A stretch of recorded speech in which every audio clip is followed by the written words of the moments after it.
Hello. Hello, friends. It is a pleasure to be here with my very good friend and one of my teachers, Elizabeth Chambers, with whom I have the pleasure of working extensively. We have done a podcast previously on another theme that is of interest to us. And today's podcast is built on the theme of parenting as a dance led by the children. And I'd be interested, first of all, to ask Elizabeth, well, perhaps I should start by giving a bit of context to this. We work in the field of childhood disability, and traditionally there have been many well-intentioned ideas that I think in retrospect and with deeper analysis turn out to be somewhat naive. And one of them, the one we want to talk about today, is parenting. So, what are our traditional thoughts about parenting, Elizabeth?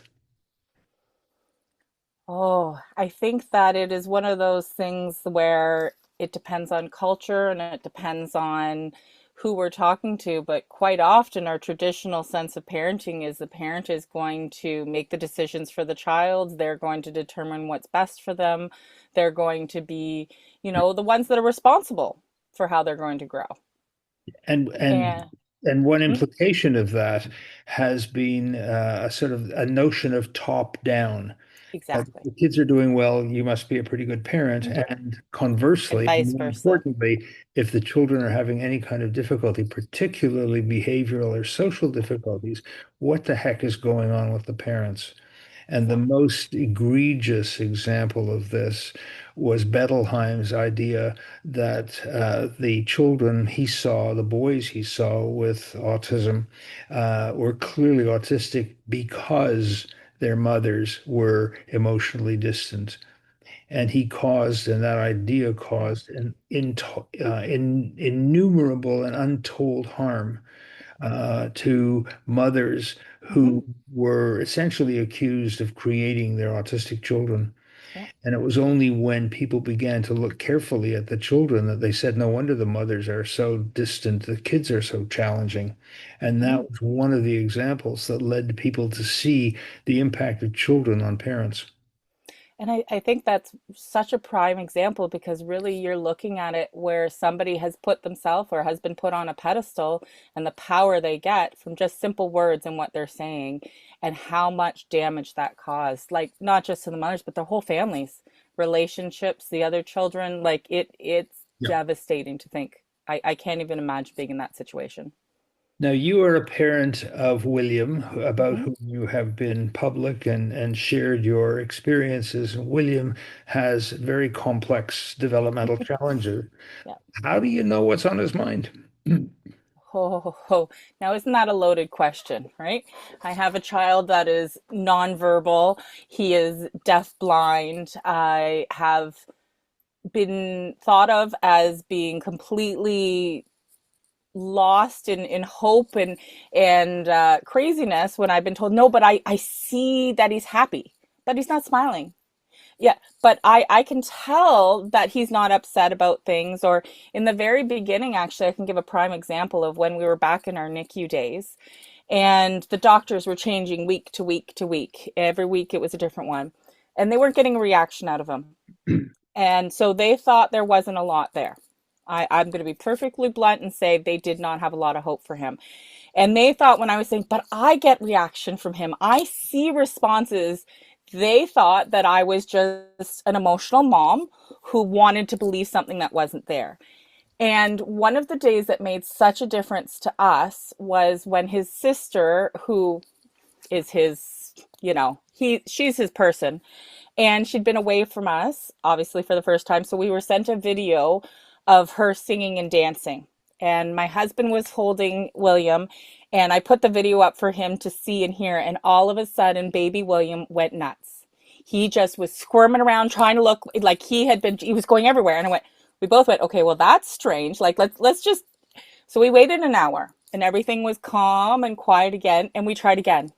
And as soon as he heard her voice, because even though he's deafblind, it's the processing of what he sees and hears. So he does hear. And as soon as he heard her voice, again, he started going crazy looking for her. And I went, if that's not a clear reaction to something that he knows and loves and is connected to, then I don't know what else is. Mhm. So it's one of those things that has taken a lot to start to understand. There are still times where it's difficult, but, and that's why when people say, well, parents are experts on their children, in the beginning, I went, wait, no, no, don't make me the expert. He's so complicated. He is such a challenge. Like, I don't know anything. Like, I really, and it was the service partners that around me that kept saying things like, but how do you know he's happy? Or how do you know he's upset? Do you see that you're reacting differently to him when he does this? And my head was so buried in the trenches and just trying to keep above water that I didn't see it. And it's only over time that I realized that the reactions and that communication we've built between us are the ways that I can tell what's going on with him. So the message for service providers is both the one we talked about in our past podcast, which is trust parents, and the second is that parents are able to read their children in part because you're there Mm-hmm. infinite amount of time relative to me, but Mm-hmm. also that there are subtle cues, even if they're not as specific as the conversation that you and I are having right now. Definitely. And it also makes a big difference as to where you're seeing the child. You know, one of the bonuses, if we want to have a bonus of COVID, is that we've realized that the ability to have virtual appointments when our childs are in our home, a lot of people have realized the children are vastly different when they're in a familiar environment than one Yes. that's overwhelmingly new. Yes. Um, so what message do we want parents to take away from this idea of parenting as a dance led by the children? I think there's several things. I think that we want parents to realize they know more than they realize and build that confidence. I think that a lot of times we have a lot of parent guilt and a lot of insecurities and a lot of worries. I think there's so much fear of being judged and so much comparison going on with other parents and other individuals you see that sometimes it's difficult to realize you're doing a good job, and that even if it's a very, very complicated situation, you know so much more than you realize you know. Mhm. I think that's a really important point for parents to remember. And I think that also for parents to realize that even if our kids are not communicating easily, or even if they seem to be in their own world and their own kind of, lens to things, that they're still an individual. It's one of those things that in the beginning it was very difficult for me to think, okay, what's best from my perspective, and what's best for him from his perspective. It would be great for him to walk and talk and do all these things, but is that really what's best for him? What does he want to do? He wants to find a way to communicate with people. He wants to touch. He wants to be gentle. I'm loud and boisterous and all of it. That's not who my child is. And so I have to really balance, it's that dance. As a clinician, I have not traditionally thought about parenting. A parent, or sorry, as a clinician working with families of children with developmental issues, I've not traditionally thought about parenting beyond making sure that you listen to and take and apply my advice. Yeah. And parents can easily then assume that parenting is doing the therapies that make sense Hmm. to them Oh, if yeah. they've been recommended. Hmm. How do we help parents and clinicians, service providers, get beyond that narrow view of parenting? Well, I never presume to have all the answers, but I think that one of the things is to change the way we think about things and realize that therapies don't need to be the specific therapy. It doesn't have to be, you know, textbook. We're bringing the textbooks and the storybooks together. I'm sorry, it's my favorite phrase, but it can fit into people's lives. So thinking about what is the goal that's best for this child, and how can we make these therapies work in the world they live in? Because there's so many times that parents become counselors, psychologists, physical therapists, occupational therapists, SLPs. There's because we're learning from all the people, everything's coming at us, but then there's so much coming at us, we don't even know where to prioritize, and then we have to live at the same time, because quite often we don't just have one child, we have several, or we have spouses, or we're caregivers of the sandwich generation. So finding therapies that fit into our world and that are practical and beneficial. So they're not being done just so we can check a box off of paper. I think that many parents think that parenting is doing the therapies. Yeah.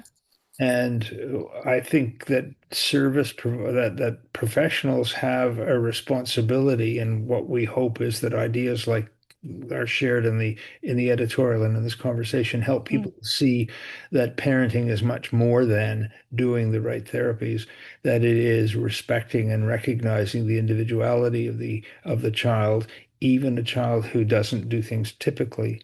Mm-hmm. One of the fun ways, and I think we say this in the editorial, one of the fun ways to find out about how much, how clear it is that parenting is a dance led by the children is to ask parents of multiple twins and triplets whether they Mm-hmm. parent all their children the same way.